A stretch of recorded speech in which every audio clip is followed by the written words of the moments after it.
આજરોજ વડોદરા શહેર પોલીસ દ્વારા શસ્ત્ર પ્રોજેક્ટ અંતર્ગત આજવા રોડ ખાતે મોડી રાત સુધી અસામાજિક તત્વો ફરતા હોય છે તથા આતંક મચાવતા હોય છે, ત્યારે ગુનાખોરી અટકાવવા માટે બાપોદ પોલીસ સ્ટેશન હદ વિસ્તારમાં ડીસીપી પન્ના મોમાએ અને બાપોદ પોલીસ સ્ટેશનની ટીમ દ્વારા સંયુક્ત ચેકિંગ હાથ ધરાયું હતું, જેમાં શંકાસ્પદ લાગતા યુવકોની અટકાયત કરવામાં આવી હતી તથા વાહનોને ચેક કરવામાં આવ્યા હતા તેમજ શંકાસ્પદ જણાતા જપ્ત પણ કરવામાં આવ્યા હતા। Story report by Nikhil ગાયકે, Vadodara.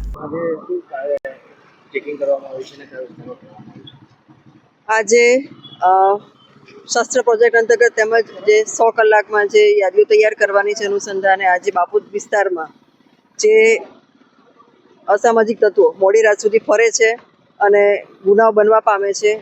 એને કંટ્રોલ કરવા માટે થઈ અને આજે બાપોદ પોલીસની ટીમની સાથે અમે લોકો આજે ફૂડ પેટ્રોલિંગમાં નીકળ્યા છીએ। આ સરદાર એસ્ટેટ રોડ, રાજવા રોડ કહી શકાય, એ રોડ ઉપર અમે લોકો અત્યારે પેટ્રોલિંગ કરી રહ્યા છીએ અને જે કોઈ વ્યક્તિ શંકાસ્પદ દેખાય છે એને ચેક કરીએ છીએ। જે લોકો અસામાજિક તત્વો અમને રોડ પર દેખાય છે એ લોકોને બધાને અમે પૂછપરછ કરી અને શંકાસ્પદ દેખાય તો એના વાહન ચેક કરીએ છીએ, એમને વાહન જપ્ત કરીએ છીએ અને અલગ અલગ પ્રકારની કાર્યવાહી કરીએ છીએ અને ચેક કરીને જો એવું કંઈ લાગે એની પાસે તમે ગુનો પણ દાખલ કરીએ છીએ।